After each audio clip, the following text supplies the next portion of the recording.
So what happens if you want to make a background and you want your picture to have your whole piece of paper be really colorful? It takes a really long time to color a whole piece of paper. And sometimes when you look at backgrounds, things are really far away, so you don't see them very clearly.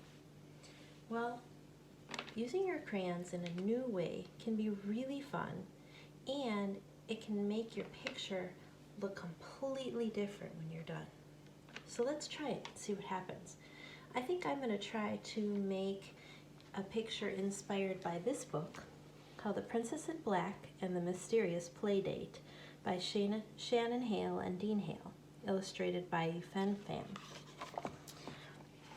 This story shows on this page Princess Magnolia is taking a carriage pulled by her unicorn Frimblepants, and they are going to visit another princess in a different castles. This other princess in the other castle, she lives right in the middle of a busy town. So for the background of this picture, basically the whole thing is the background, even though the main character is here. But this is a really busy background. So if you need a background that is this busy, you might want to think about just drawing that with maybe some crayons or markers. But another way that you can do a busy background, if I can find the page here that I'm looking for, is a page like this. Here they have transformed into their superhero costumes and they've caught a monster.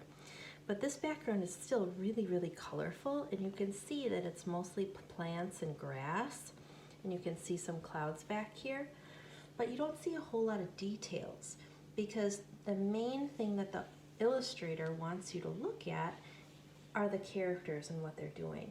The background just kind of gives the characters a setting so you know where they are in the story. So I'm going to show you how you can create something like this.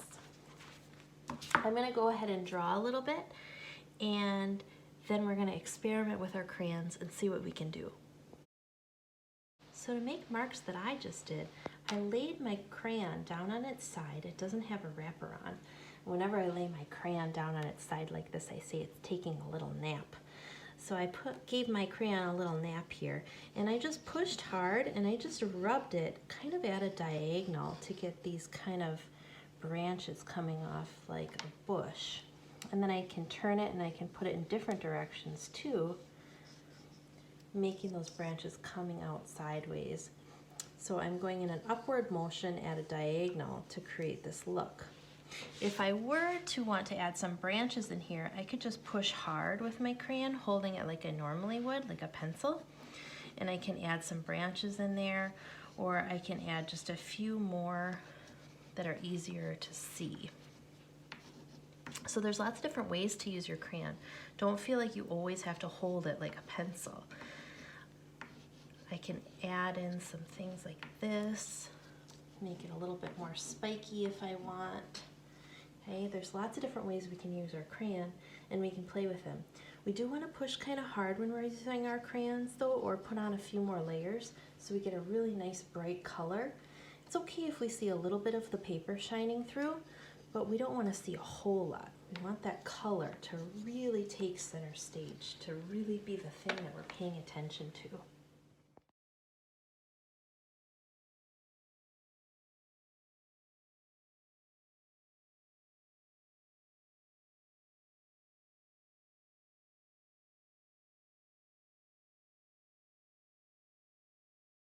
So there I have my picture, and I think it looks pretty fun.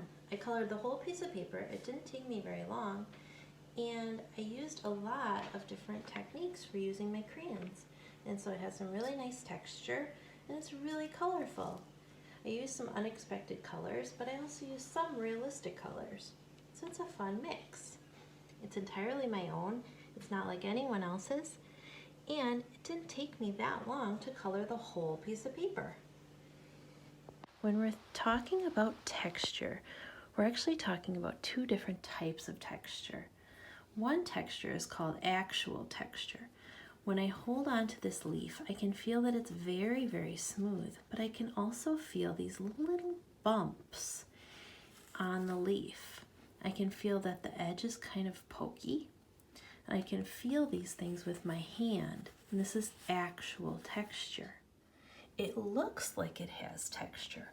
It looks like these white lines that kind of make a pattern on this cactus plant. It looks like if I were to touch those, I would feel bumps. But when I do actually feel it, I don't feel anything. It just feels, well, I guess I feel it smooth, but I just feel whatever's on the paper. If I were to close my eyes while I'm touching this, I wouldn't be able to tell where anything is. So this is implied texture. It's implied with our eyes. We see the texture with our eyes, but when we actually feel it, we don't feel that texture. It all feels the same. So this is an example of implied texture. This is my little friend. His name's Gigantor. And when I feel Gigantor, he feels very soft and very snuggly. He's a very nice stuffy. I can feel that his eyes are very, very smooth. They almost feel like glass. But if you were to go and touch your screen right now, you wouldn't be able to feel Gigantor's texture. You can just see it with your eyes. Different types of textures. Actual texture for me, implied texture for you. You can create implied texture by using actual texture.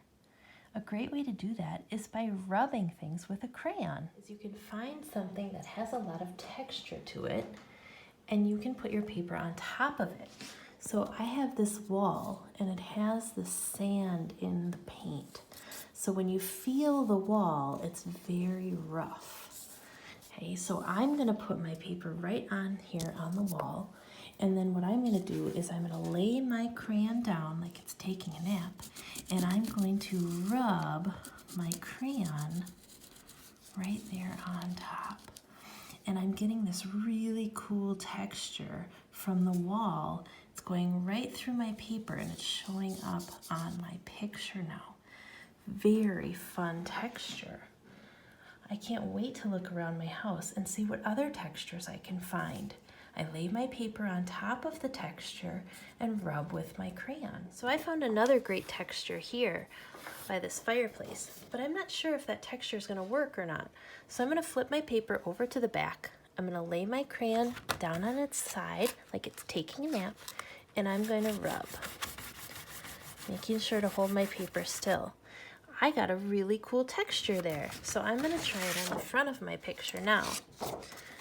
I'm gonna hold my paper up against it, holding it tight so it doesn't move, letting my crayon lay down like it's taking a nap, and rubbing it to create my texture. Have fun exploring and looking for textures.